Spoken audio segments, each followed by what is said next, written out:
Howdy, Deborah. How are you? Hello, fine. Trying to set up everything. No worries. Hello, Tiffany and Jade as well. We're just going to get set up and ready in just a little bit. Okay.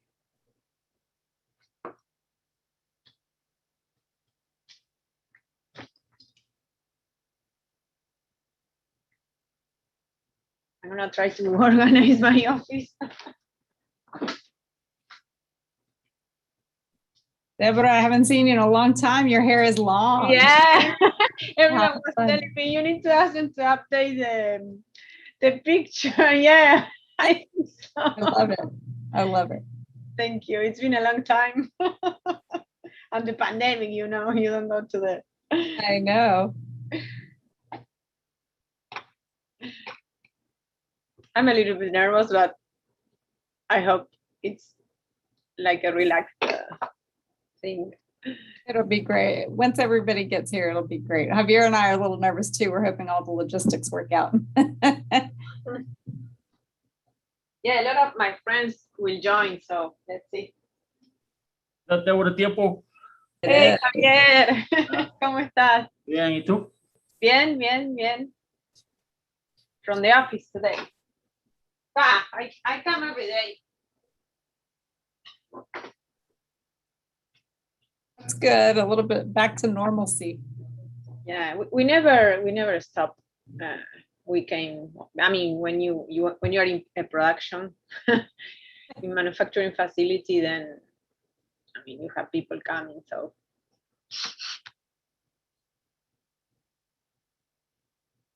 Okay, I'm gonna prepare some water.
Good afternoon. Welcome, Michelle. So glad to see you, or hear you at least. There you are. We're just waiting for everyone to arrive.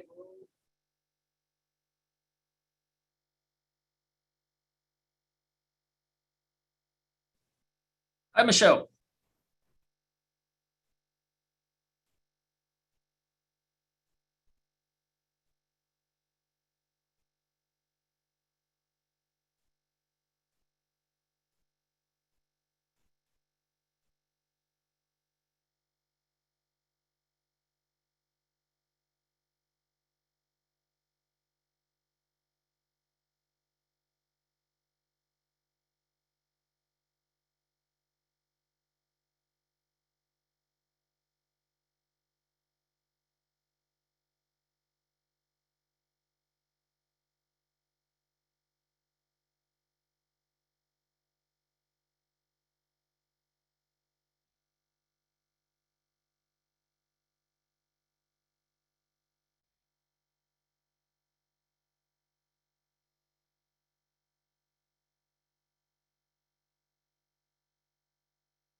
Is that former student Aaron Horvitz I see over there?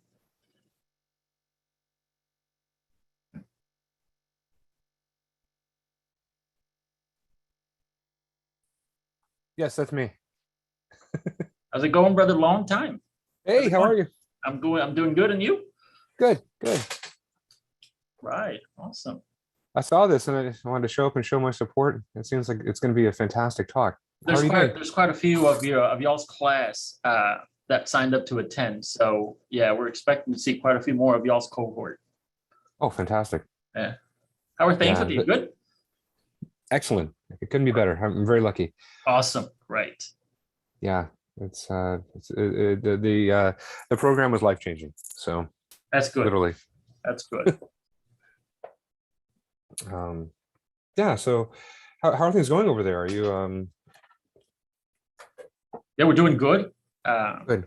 Yeah, it's awesome. Yeah. Doing great. Good. Well, I'll have to give you a call, take it offline and then catch up. Yeah, let's catch up. Absolutely. Okay. I'll go back on mute. I don't want No worries, you're good. to. Cool. This will be exciting. Looking forward to it.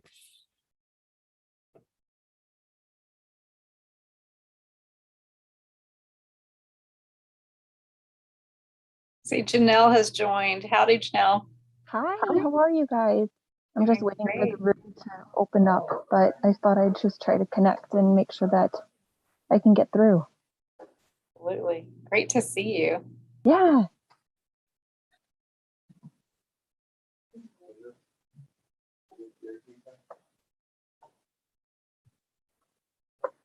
Hey. Hi. Okay.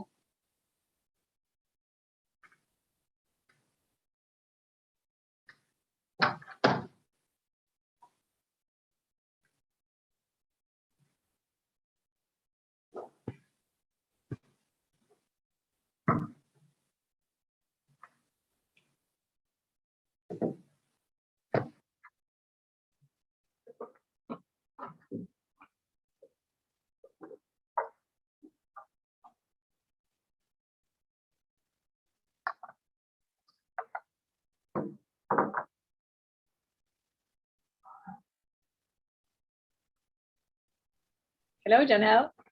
Hi. Oh my God, I did not recognize you. I think now that you have longer hair. Yeah. I was like, I think that's Deborah, but I'm not sure. How are you doing? Fine. Good. I love that I was selected to do this because obviously I haven't seen you and who is Linda? Yes, Linda. Yeah. I haven't seen you guys in a while. Yes, we were supposed to meet with Linda a couple of days ago, but she was sick, so we couldn't make it. Oh, I hope she's doing okay. Yeah, I hope so. Hello, Sam. How are y'all? Fine, and you? Good. I was gonna say too that Janelle, you haven't seen me and you didn't say anything. Your camera wasn't on. Hey, I'm really proud of y'all presenting and everything. I'm really looking forward to you and Linda and Janelle. I mean Deborah, yeah. Yeah. I'm looking forward to it. I know. I'm a little nervous, but I loved Myra's email. She's like, do not worry, everything will be okay. So that really helped. Yes, I think that email from yesterday helps a lot. Yeah.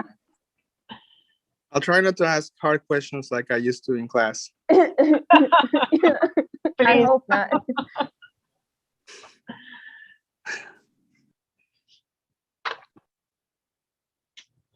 Hi, Yeah, Sam. I'm just Good to testing my see mic. you. Can y'all hear me okay? Yes. Hi Myra, how are you? Sam, great. Hi, Linda. Hey, how's it going?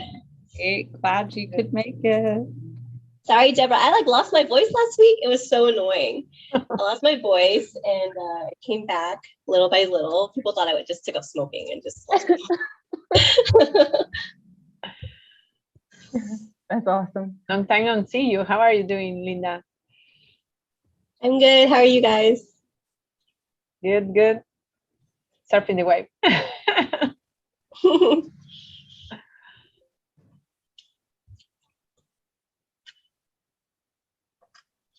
Right. Well, I think we have all four of our panelists here. And to respect your time and make sure we end on time, are y'all ready to get started? Yeah. Mhm. Yes, ma'am. Well, welcome to Women Leading with Vision in Analytics.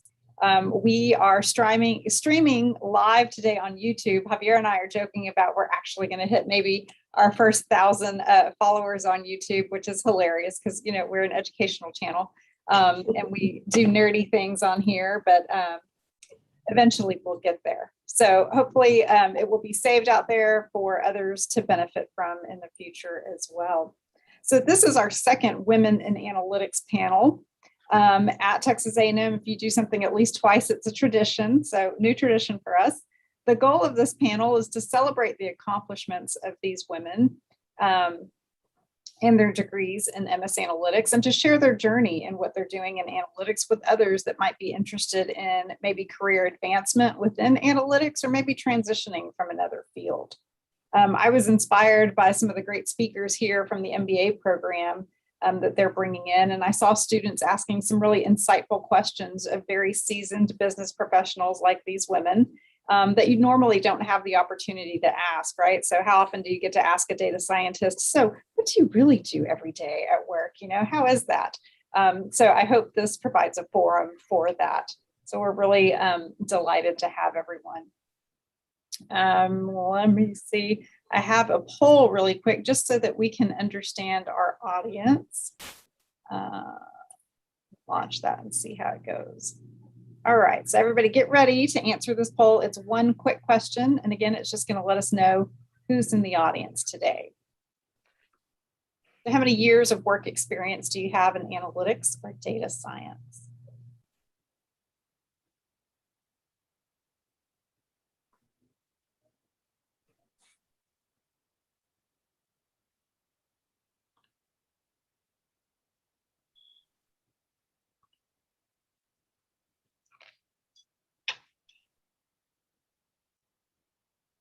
Give it just a little bit longer. We've got some responses coming in.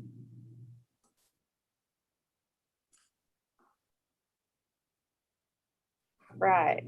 I'm going to end it and see if it will let me share the results. Right. Can y'all see the results?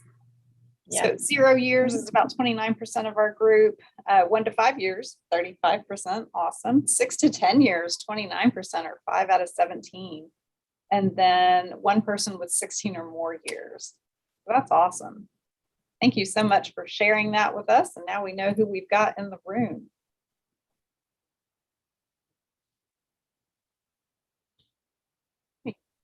Move forward and introduce our panelists this morning. So we're going to start with Linda Sarmiento. Linda has a bachelor's in business degree from St. Thomas University, and she also has a master's class of 2018 from us in analytics, and she leads a center of excellence in oil and gas in the Houston area. So welcome, Linda. Boratiepo is also with us.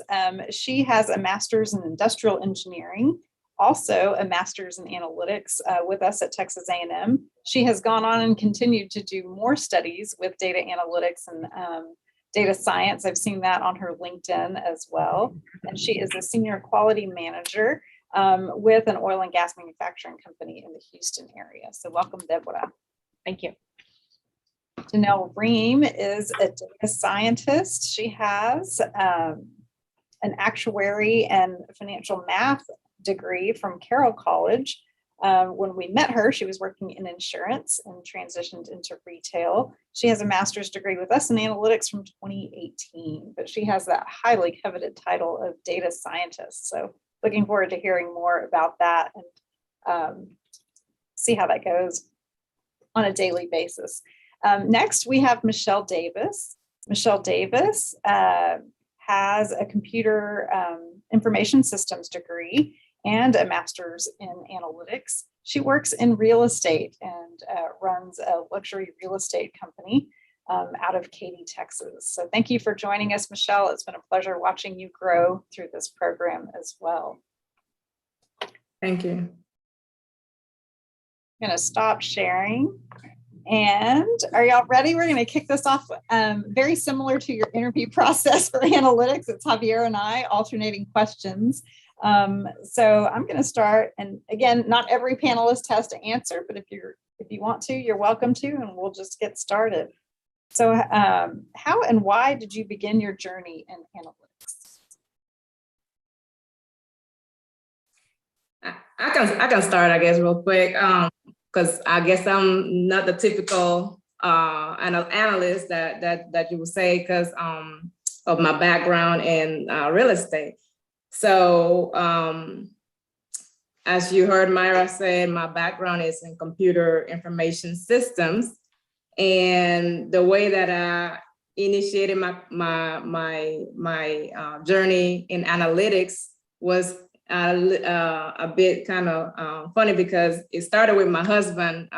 There was I think he saw like a Facebook invite for an interest meeting. So he went to it first and came back and told me all about it, which ended up me going to the interest meeting next. But what struck our interest in getting involved with analytics is that I'm not sure if y'all are familiar with companies like Zillow, Redfin. These are consumer based companies where consumers go to their websites to find out about the value of their home and all this, the estimates and all these other things. So we were interested in finding out, okay, they have been very successful at this. So let me find out, what are they doing in the background? What things is going on in the background? Why are they taking over as far as as far as the consumer part goes? And so that's what kind of struck my curiosity to find out more about how analytics is used in real estate. And that's how I ended up taking the course and finding out more about it. So that's very interesting. I'll add on to how I got into analytics. Mine goes all the way back to elementary school, middle school, where I just always knew that I loved math, and that naturally carried over into my bachelor's degree pick. So that was actuarial science. And I really enjoyed the concepts that we were learning there and learning math. And then that led into using data and math to help business leaders make decisions when I started my full-time position at Northwestern Mutual. And then that carried on into just wanting to learn more and to what extent can you use math to help make decisions. And then that eventually led me to my master's degree with Texas A&M. So it kind of always just progressed. Yeah, that's awesome, Janelle. I can go next. So I've always kind of been a data nerd. I started in business, but I really have a pretty technical background doing programming as well. And so I've always looked for a career that helps me blend my business savviness with my data nerdiness, but also helping a difference. And so, I progressed my career in data warehousing and business intelligence.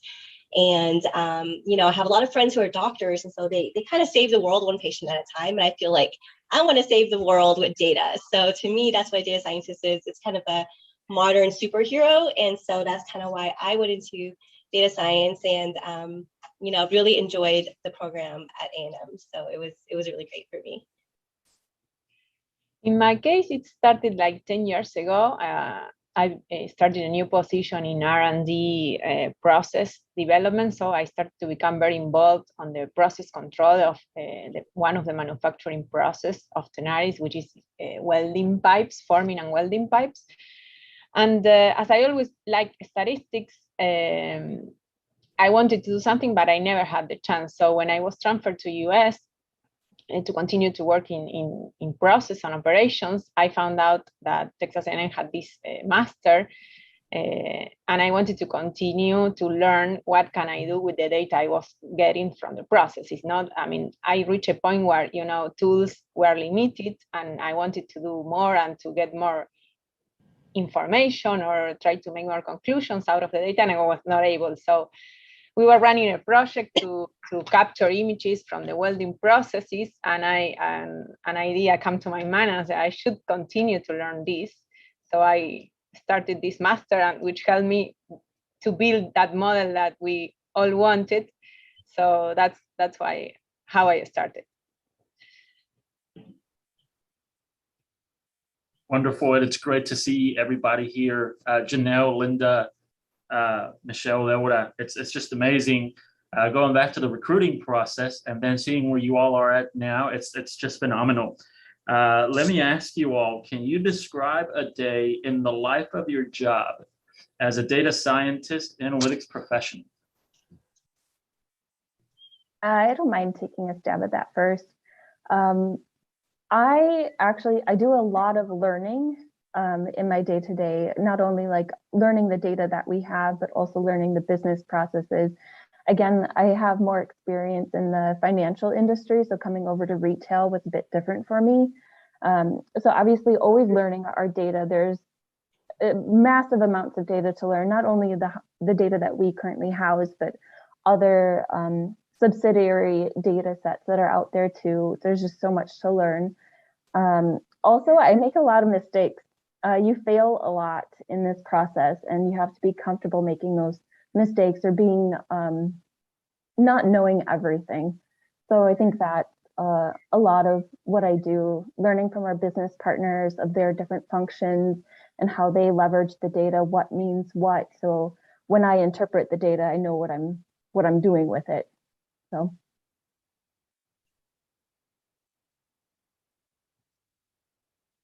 Yeah, that's a great answer. I can go next. Janelle is like our classic data scientist. I did do a little bit of data science. I got promoted very quickly once I got my master's. So yay for my master's. But I now lead a team of data scientists. And so what I do is actually I help to lay out our portfolio and meet with the business a lot to understand what their business problems are and give it like an analytics angle to say, we can actually solve this with data. How do we go about doing it? What are the different algorithms we might want to try? What are some ways we might want to implement this and actually get it into production? How do we measure the value that comes out of it? And evangelize kind of analytics across the organization. So that's kind of what I do on a regular basis, and just kind of support the team and help to just build more and more solutions, but also more leaders and doers in data science. So that's kind of my everyday. Yeah, I have a similar situation as Linda. When I finished the master, I got promoted as quality manager.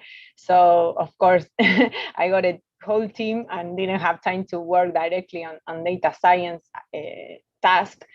However, you know that as working in quality, you need to take decisions based on data, no? You have to follow the production, see how the production goes, and if it's okay or not okay, and if there are deviations, you need to analyze them. So my team is fairly on charge to review this information, to make analysis. We decide together using their analysis, and I, of course, collaborate with them to improve their skills in analytics on one side. But on the other hand, we have the job to build tools and information for people to take decisions about production or, deviations or testing or, different variables that we follow. So we also build a lot of dashboards to make easier the job of everyone here. So that's my day-to-day, I would say, helping people to make good decisions through analytics and helping them to build useful or meaningful information out of the processes. Yeah, for me, a realtor has to always know where customers are coming from. So we have to study the market, constantly look at the data, the trends. We have to deal with clients when it comes to pricing their homes. So we have to produce the reports that tells us, okay, especially right now, the market is kind of crazy because homes are, selling fairly quickly, depending on what price point they are. So for me, what my day looks like is basically keeping an eye on trends, staying abreast with, where the market is going, whether prices are declining, going up. So it's a lot of, assessing different reports. We do, the brokerage that I currently work for actually has an analytics department, and they're constantly taking this data and creating tools. So they make our jobs a little bit easier because they produce these tools that will tell us based on our what I'm not sure CRM is our database. Based on our database, they can tell us which of these people that we are currently marketing to may sell their house within the next 12 months. So then we will be able to kind of cater to them a little bit more. So, and as a matter of fact, our brokers was currently on CNBC with speaking about how real estate is used in analytics. So we definitely use it a lot to guide our decisions and marketing strategies. Great, thank you. So as data scientists, it sounds like you have a lot on your plate, trying to help people make better decisions, looking at reports, looking at dashboards. What is the duty that takes up most of your time on a daily basis? What job do you? I would say to lead these people, to explain the why you want to do this and to get from them ideas on how to make it happen. So I think this is what takes most of my time, working with them to lead them or guide them or where to go or what to do. Yes, I would say that. Analyzing reports, talking to clients. We have this tool actually that is actually an AI that goes through our database and actually talks to the clients for us based on text analytics and things like that. So I found that very amusing. But mainly targeting new clients, all the time, managing the business, all aspects of business is what, my day-to-day looks like. For me, again, I have to reiterate just like a lot of learning the data, learning our business processes, learning what's happening in the industry as a whole. But besides that, getting to know our business partners and establishing those relationships. And then a lot of our projects are long-term, so I tend to work on a project for several weeks before it's finished. So it's very easy to kind of lose momentum when you don't see a finished product coming out the door, but it's very important to like keep motivated. And if you end up in like wrapped up too far into your project and you kind of need to resurface and then talk to business partners or co-workers about where you are stuck, and then they kind of help with gaining traction again on that project. So a lot of individual work, but there is a lot of collaboration as well. Yeah, that's really awesome, Janelle. Yeah, I totally agree. I think there's so much learning that you have to continuously do, and you have to continuously experiment. I think that's the key thing you embrace is just experimentation and learning. I know that when, being hands-on, what we spent a lot of time on was experimentation and looking at the data. Data wrangling takes up the majority of the time. So all that fun data modeling work is only after you have a lot of data. Completely wrangled. So that is the majority of the time that you spend. So make good friends with your data engineers or get really good at it yourself, because that's definitely important. Now that I'm in my current position, I actually spent a lot of time on strategy, looking at how not what each individual project can actually deliver, but how it can be delivered as a larger portfolio of suite of products. And how do we get the culture to change to embrace data? Because so many people prefer to trust their own gut. And so changing the culture of making people more data driven has been a really big challenge for me, and something that I've kind of embraced and taken upon myself. And so I spent a lot of time just doing analytics on my analytics. So reporting like how much value we actually deliver, and then reporting it up to executives, and just getting more people to adopt it. So that's where I spend most of my time. So Janelle, you said that, analytics, it's a learning process, right? Long-term project. So we know that success does not come without failure. Can you think of a failed analytics project and what you learned from it? I don't know if I have a specific one to share, but for example, we leverage several different software platforms. And here at Jockey, we're kind of a smaller company, and it's you kind of fail fast. So we started on one platform, we used it for a year, and then costs ended up rising. So now we're switching to a different platform, and it's just learning different coding languages and trying to switch everything over to a whole new platform. That's where just a lot of learning happens, and it's okay to fail. Like, for instance, we brought in that platform and it didn't work out, but we learned a lot in the process, and we totally restructured our processes to fit that. So it helped us think about the work that we do differently. And it's always funny, I joke with my coworker daily about it, of like, oh my God, I had to look up code that I generated like a year ago, and I can't believe I did it the way that I did it. So inefficient. So I think it speaks to like how much you learn and grow, and you don't even realize it until you pick up a project or something that you did previously. Along with that, of course, I think this also goes into the fact that if you're in the analytics field, there are a lot of very interesting things that our business partners want us to look into. And a lot of the times their gut instinct is correct, and it's just a matter of quantifying that gut instinct. And so some of that work can kind of feel not so glamorous, because the business partners are almost always right.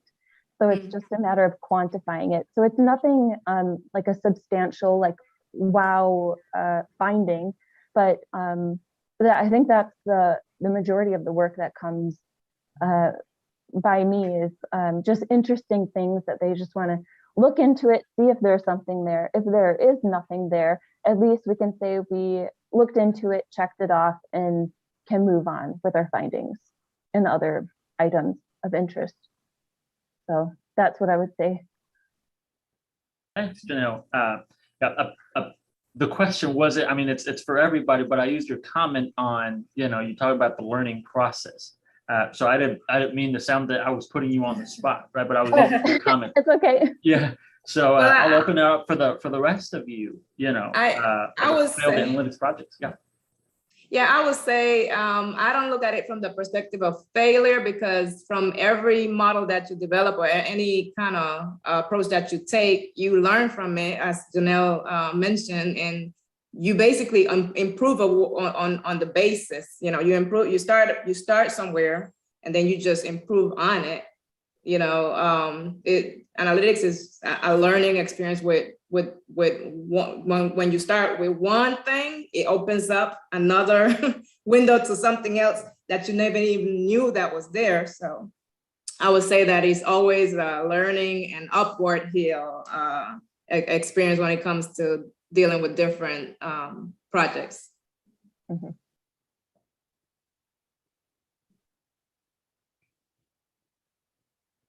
All right, well, I'm going to flip that on you just a little bit. And I know confidentiality and, things to maintain your competitive advantage are at work here. But can you share one successful analytics project that you're most proud of? And it can be very vague. No secret sauce here.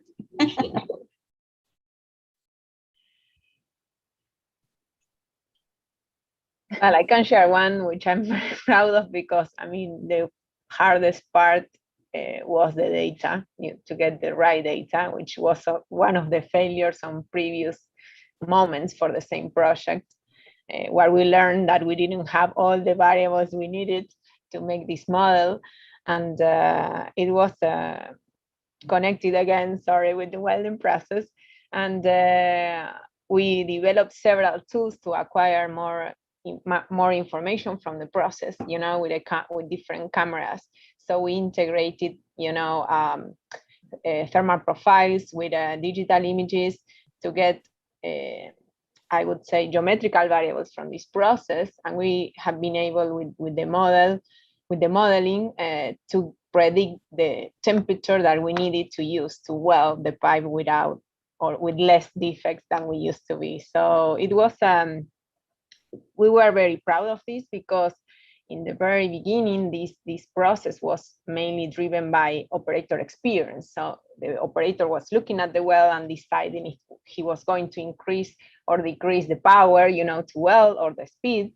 And with this, you kind of transfer this experience into the model, and then you don't need that person to decide at that moment which variables they're going to use. So of course, at the beginning was, for the people kind of joking, because you are taking away from them this decision, but at the same time, they are able to look at more things and take better decisions with the data that is coming from this model. So we change, this art coming from people to translate to transfer to a machine to decide for them and help them to do this process. I'm sure that took like a long time to roll out to the company and like get them all on board with that. That's always. Yes. Yeah, I would say that this is the most difficult part, and still today, although you can say we did this master 5 years ago or 3 years ago, and you would think that everybody is already on board with the analytics and data science, and it's not the case. Companies move slow, and you need to convince a lot of people of the benefits, and takes time to convert, as Linda say, people to believe that this is one of the best ways to go to make good decisions for the businesses. Yeah. Here at Jockey, we're starting to pay more attention to putting estimates around the amount of product that we need to purchase ahead of time. So a lot of our buyers buy product a year or so in advance. So it's just trying to understand where the industry is going to go in that much in advance. So that's one of the projects. And then another one that we have coming up is to help determine at what point in time should certain products be marked down for cost-wise to help move it out and make room for new product coming in. So in a nutshell, that's kind of the exciting stuff we have going on. That's awesome. It's different because I'm in oil and gas. So we have, I guess we're looking to make things as efficient as possible. So for us, we're looking a lot at failure detection and knowing ahead of time when something fails. So one project that I'm pretty proud of is we actually had a tubing leak detection model where it pulled a lot of time series data from the sensors real time, and then it was a lot of data that it had to go through to look for trends and patterns and things like that. And so what we were able to do was actually put in place a model that was very near time that would detect when a leak is likely happening. And so it would be able to trigger in a workflow tool that we implemented on top of the model that allowed them to then go out in the field and know that there's probably a leak happening. And so it triggered a person to actually go out and check on it and everything. So that's a really cool one because it has kind of the end-to-end process of a model and then, actual like kicking something off to go to take action. That's great. That's great. I'm coming from the perspective of my capstone because I'm proud of my capstone. I recently graduated last year, actually. That's when we had our graduation. My capstone was actually on predicting the days on the market. And as you know, in 2021, there's no reason to predict that anymore because these homes are selling fairly quickly. But what I wanted to point out is that when, this was all new to me, but what I really did like is that when I started the model, I was not having success with the p-values or the confidence on the model. So with the help of my coach, we were able to integrate different approaches, different models that when we combine it, basically we were now able to predict, whether our home will be on the market for 30 or less days, between 30 and 60 or above 60 days based on these parameters that we entered in. So just because the beginning is not successful does not mean that you can't continue improving on it and getting something that works. So now I have to think of something else to predict. Yeah, I think that's a good point, though. I think COVID played a really big role in a lot of industries, and it really disrupted a lot of our historical data. And it's really caused a lot of us to rethink of like how we want to generate that baseline to really generate your predicts off of or what you are trying to project. Exactly. Yeah. Things are totally different. So now we have to adjust to 2020 and 2021. Yeah. Right. So in analytics education, we talk about the importance of soft skills or human skills such as presence, presentation skills, and leadership. As an analytics professional or practitioner, why are soft skills important as a leader in analytics? I would say definitely communication skills, because you can have all the knowledge in the world, but if you don't know how to communicate that to the client, then you will just hit a wall.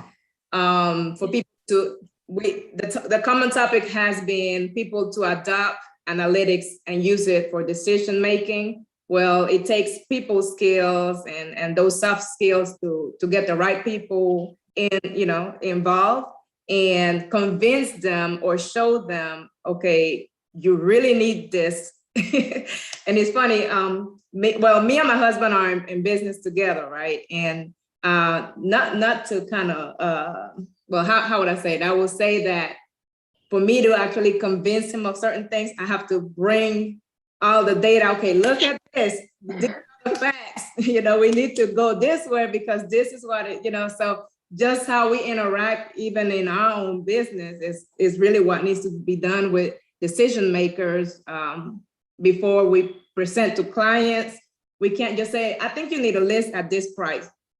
They feel that their house is worth more, but we have to convince them and show them the data, show them, okay, if you don't list at this price, you might end up having to sell down here because your house has been on the market for so long that people are, when they do offer you, they're going to offer you even more. So you do have to have people skills to be able to relay the message and be persuasive for them to adopt your, what you're trying to influence them to decide on. Yeah, I totally agree with Michelle. That is 100%. I totally agree. I think it's being able to switch your language from the nerdy geek talk when you talk to your data scientists, the p-values, to actual business terms, and being able to have the persuasion to get people to believe and adopt. And so I think a really important soft skill is its influence without authority. And so you need to be able to, not just people you lead, but be able to convince others that don't necessarily, report to you, people that are in the business, people that have a mind of their own, people that you need to also bring along on the journey. And that's how you make a bigger impact, is you influence, wider that way. So I totally agree with Michelle. And I'll just add on, like, influence without authority. Yeah. you reminded me, there was one class that I really, really enjoyed. It was the negotiation skills. The negotiation skills were so much needed for me because, we have to negotiate for our clients daily. So that was one of the great skills that we have to have as analysts as well. Very cool. From my end, thankfully at Jockey, a lot of our business partners are very forward thinking. So sometimes it's a matter of just trying to break down their idea into small baby steps so that we can inch our way to this grand idea that they have, which is great because I feel like a lot of times in industries, you are on the opposite end where you're trying to help your business partners along to that forward thinking. So that's one thing that I really enjoy here at Jockey. But also with the communication part, just going back to how much time I spend learning the data, talking to our engineers, how is the data landed, trying to talk about data discrepancies, how do we resolve that, what business partners are involved with all of those steps, learning from our business partners, the business process, and then we collaborate a lot within our team. So it's a matter of trying to explain your train of thought with how you're approaching the problem, and also being able to listen and take feedback.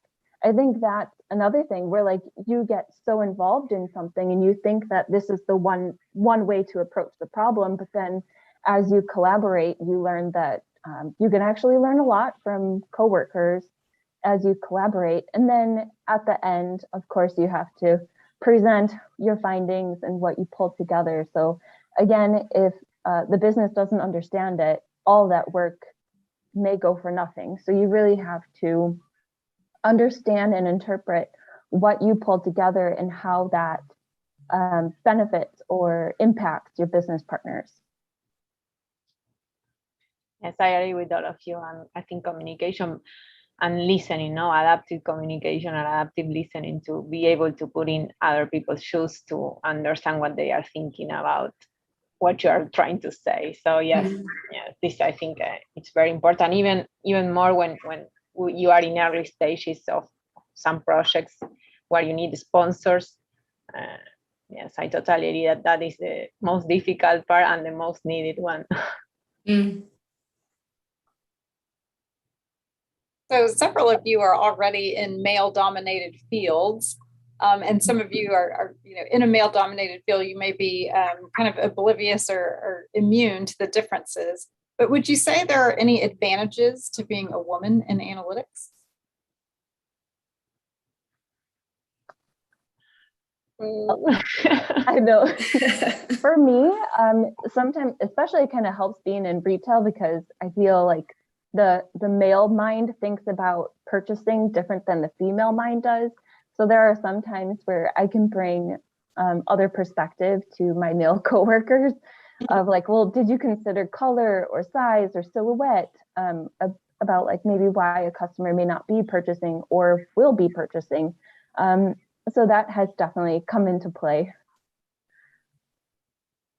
I would say that, it's a friendly environment for a woman, other than, more industrial roles or jobs. No, I think it's a place where women can make a difference, and we shouldn't be afraid of going forward through this journey. Yeah, it's great. I'm in oil and gas, so I am surrounded by males. I actually lead, my entire team is male. I'm the only female on the entire team. So I feel like the advantage is that I bring a different energy, and I embrace that. I bring a different energy. Everybody, everybody brings something different to the table, and I think that with all the diversity stuff, I know it's big now.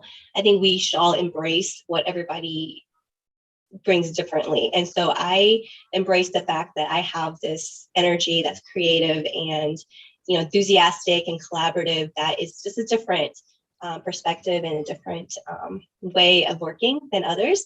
And so I feel like that sometimes shakes people up a little bit and allows me to not necessarily have the loudest voice, but have the most unique voice.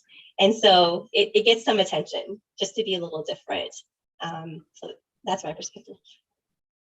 Yeah, I agree with Linda. It'll be more of the approach of just bringing that other side to any environment. Now, in real estate, though, it is a majority women when it comes to the sales side. But as far as like, if I was to dig deeper into roles in analytics, I would say that it's mainly male dominated. But like Linda said, yes, being a woman in analytics, you just bring that different side, that's the different perspective that only women can bring to any group or team or anything like that. Because men and women buy houses the same way, right? Well, they say that women are they're the ones that decide which house is gonna get purchased. So yeah. So you talk, if they ask you who's the decision maker when it comes to purchasing a home, you always talk to the woman. I want to take us down memory lane, back to the good old days when we were in class. So this is for prospective students. So balancing work, personal lives, and school is very stressful. Projects, homeworks, studying for exams, etc. In fact, it's never really balanced. It's what you are sacrificing today or this week to make it work. For those wondering if they can juggle going back to school and working, what are some of the strategies that help you that could also help them? Yeah, go ahead, Linda. Oh, I don't know why it lit up for me. Oh, okay, it lit up. I thought you were saying something. Oh, okay. Well, for me, you have to be definitely committed and willing to sacrifice. I sacrifice my weekends. For me, it was the weekends, because that was the only time I would have to catch up on things. And just know that it's just temporary. It's not going to be forever. And the reward is so much more greater once you graduate and are able to apply what you learned into your daily life and your career. So for me, my family was very supportive. So you got to make sure that if you have a family that they are on board. If they're not on board, then that will be something that you should reconsider, because that could stress things even more. But definitely have to be committed, definitely have to exercise time management skills where you decide, okay, these are my days for studying. These are the days I can meet for group work. And then, no, this is my time to relax. I'm not even going to touch a book. And kind of limits your, sometimes you just gotta say, no, I'm not gonna watch movies.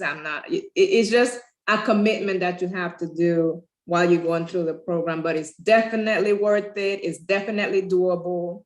I have a family, I had a business, and then I was going to school and I was able to do it. And you have your support system that if you have those days where you feel like you cannot handle it, just, tap into those friends or family members that will encourage you to keep going. That's what I would say.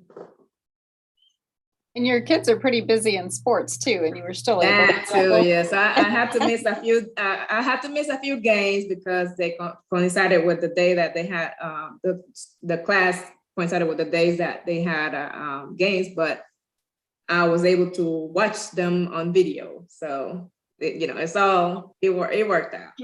So definitely, it's doable. Good for you, Michelle. That's awesome. Hats off to you. I mean, with a family and everything, that's amazing. I totally agree. I think it's totally worth it. Suggestion would be, like Michelle said, really set those expectations with your family and your job, because you're working at the same time. So I make sure I talk to my bosses, let them know that this is going to be a thing that is going to take priority for me.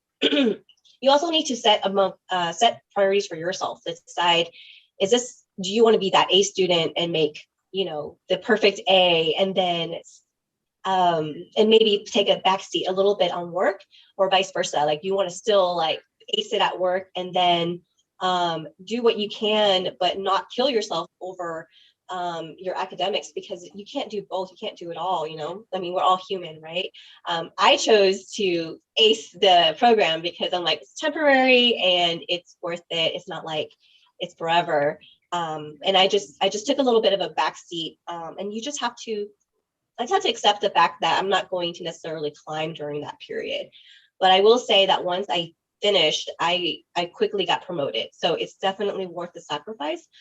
The other thing that really helps is bring what you learn into your job every day, because it also kind of, it propels and becomes a multiplying factor to not only get better at your job, but get better at your school, you know, like find ways to bring the two together, to integrate. So it's not like these two worlds that are fighting against each other, but two worlds that complement one another. So that would be my advice. And it's totally doable. I definitely recommend it for anybody. Yes, I'm aligned with both of you, Linda and Michelle. I think I chose the same, you know, sacrifice the weekends, but for a short period of time. I mean, I think it worked really well. And also I think it helps how the program is planned or organized, you know, the fact that it was, you know, after hours on 2 days of the week, you know, makes it very, very, or I don't say easier, but much easier than if you have to go, you know, during the working hours, you know, and, you know, be with the mind at work and try to be in the class. So I think the way the program is organized is very helpful. And also all the tools that were provided to us also help a lot, you know, because you don't have a lot of time, you know, to prepare summaries or, you know, information to study. And the professors were very kind, you know, to help us to summarize the main concepts before every test or every project. And the recording, also the classes that were recorded, was super useful too, no? Because if you were, you know, distracted that day or you couldn't make it, you were able to go back and review it and, you know, get the same knowledge that if you were there. So I think I would add that, no, the program planning is very friendly for people that are actually full-time working. Yeah, I absolutely love the comments that the whole panel has said so far. I totally am in alignment. It is helpful to know that it is a temporary disruption to like your normal life. I think it also helps if you are passionate about what you are learning, because then it doesn't feel like a project or an assignment, because you are interested in learning what you are pursuing. So it helps make it more worthwhile.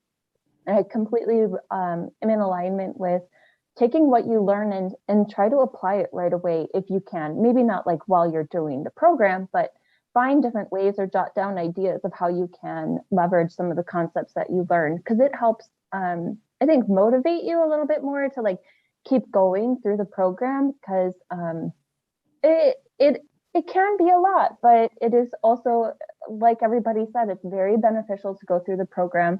And I love how all of our group project work is very collaborative, and everybody else also has work and families that they're coordinating with. So you don't feel alone, and you are talking with fellow students. So even if a concept didn't really come through clear during the lecture, you can still go back to your fellow students and try to pick up a concept or hear it from a different perspective as well.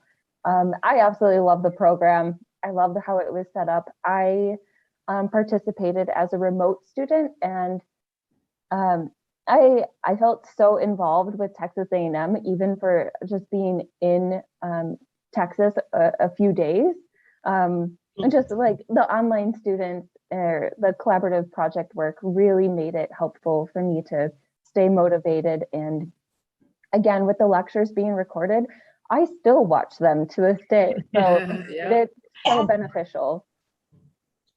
That's awesome. I like what Janelle said. I like what Janelle said about liking it too. That really, really helps. If you have fun learning the material, then it's not gonna feel as stressed, because you're always gonna be looking forward to class. Because oh my goodness, they're going to talk about this today, and I really want to know more about it. So yes, definitely, it needs to be something that you like already and you find, interesting. Yeah, I want to also emphasize that collaboration, and the program was so good about picking really genuine, amazing people. Like, I love my entire cohort. Every team that I was on was just so amazing. And so really, that's the other piece of it, is you have people to turn to. So I just want to re-emphasize what Janelle said. That was the best, to me, that was the best part of the whole program. Definitely.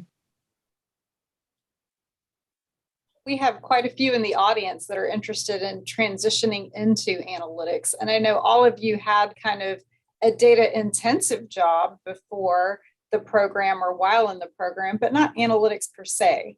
And now that you're in analytics, do you have any advice? Like, how did you get there? How did you do it? Did it find you? Did you find it? Tell us about that journey and any words of advice for the folks that are looking to transition into analytics.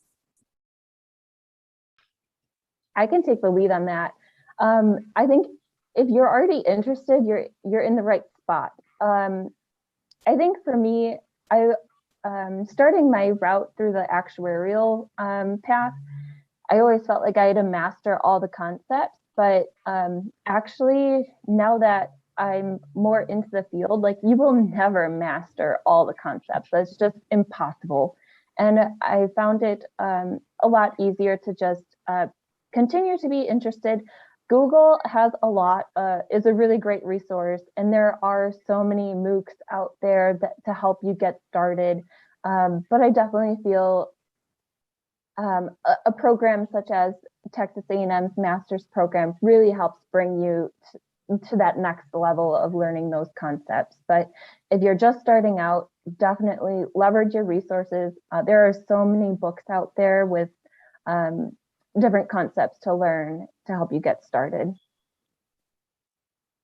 Yeah, I would say it was already mentioned, in fact, which is basically try to apply at your current job, although you may not have that role, no? Because I think if you try to use the tools and continue to be, something may come up. So I think it's important to try to use it and find opportunities, even if they are not in your area, with other departments that get interested in the topic. So I would strongly recommend that you do that in order to be, more prepared at the time you want to switch jobs or totally change your career.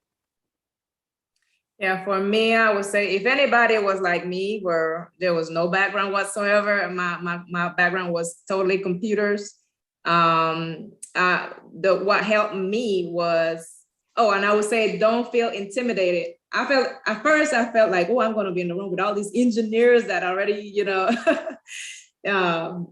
heavily involved with math and everything else. But believe it or not, what helped me was to, like Janelle said, just find some books, just get familiar with the basics. I read Statistics 101, just to kind of get back into that statistics mode, and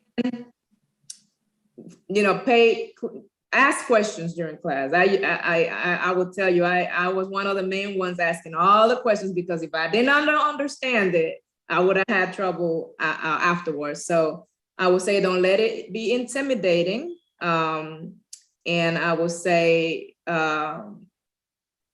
just check out different resources to see if this is something that you could probably hang in for the long run, just with the basics. Yeah, I was lucky to already be in data, so the transition was easy for me. But I will say that for those who I mentor who do want to move into analytics, my suggestion is, I agree. I think, whatever resources are out there, do some reading, but also get your hands in it. I would say take on a side project. Data can be applied to so many things. So if you just think of anything that you're currently doing, in any field at all that can use data and analytics, and just try your hand at it. Just get in there and see how much you even like it. And see, I think that builds up the experience, and that definitely helps, with the master's program, helps you get your leg in the door to just say, hey, I actually have projects that I've done before. So that's the only thing I would add to what the panel said. And I loved what Linda brought up. I think I always suggest that people start finding mentors, especially if you don't have anybody currently. Do some networking, go to some social events, career building events. I feel like there's always stuff out there. Find somebody that you admire who is maybe in a role that you aspire to be, and kind of see if they're willing to take you under their wing and show you a little bit of like a day in their life, or what projects they are working on, or see if maybe they're in a position to help you along a project. Kaggle is a good resource sometimes to even just try out some different math concepts, and there's so many open source data sets to work off of too, especially if you don't have current data set to work off of.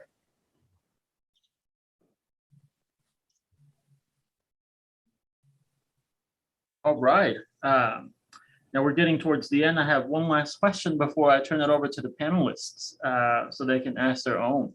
So what are skill sets that you find require the most development or lifelong learning opportunities in your roles?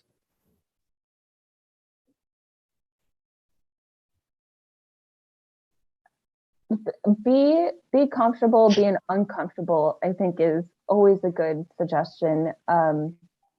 Again, like my career has kind of turned on a head where I felt like in the beginning I had to master everything and be like the point person with all the answers. And then I've come to find out that it's okay to not know, and you're never going to know everything. And just taking on projects that you may not feel comfortable taking on, but then learning along the way of what that means. And I've learned a lot that way. Also, like collaborating is also very important. A lot of my early roles have been very individual contributor, and I've had to flex a little bit more of like being collaborative, seeing where other people are coming from, accepting feedback, asking for feedback. Trying to think of what else. I think that probably sums it up for me. I would say that, I mean, it's important. One of the skills is learn to fail and try again. You know, this is an exercise, and we may not be super ready to that. And I think in this field is super important, because you're going to run a model. The model may not work the first time. You need to make another round, and, you know, to be prepared, you know, to start over again and from scratch. No, maybe you have to change all the data, gather new data, you know. I think resilience, I could say, is a skill that you wanna have to learn, because you learn from the mistakes or you know, things you didn't do the best way. I think that is one of the skills.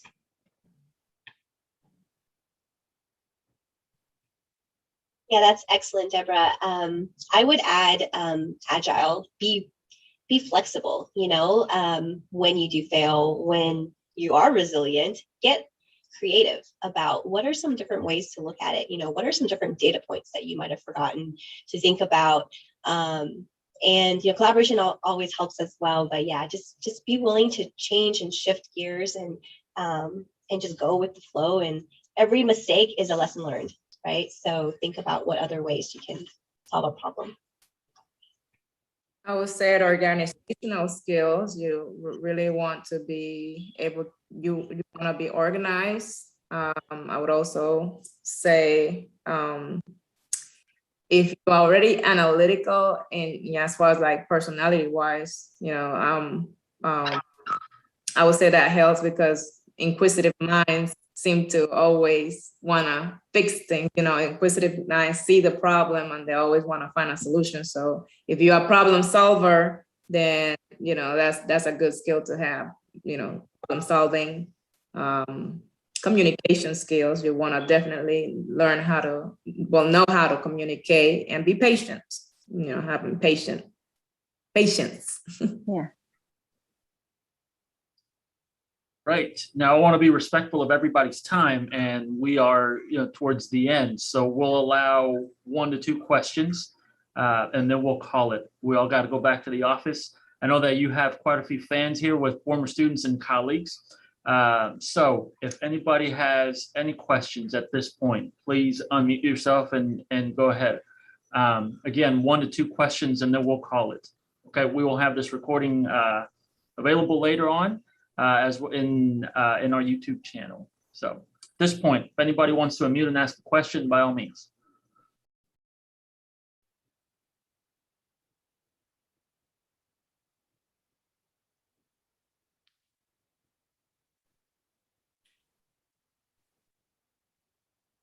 Maybe we did a good job. Yeah. I was gonna say the same thing. I said, looks like everything's very clear.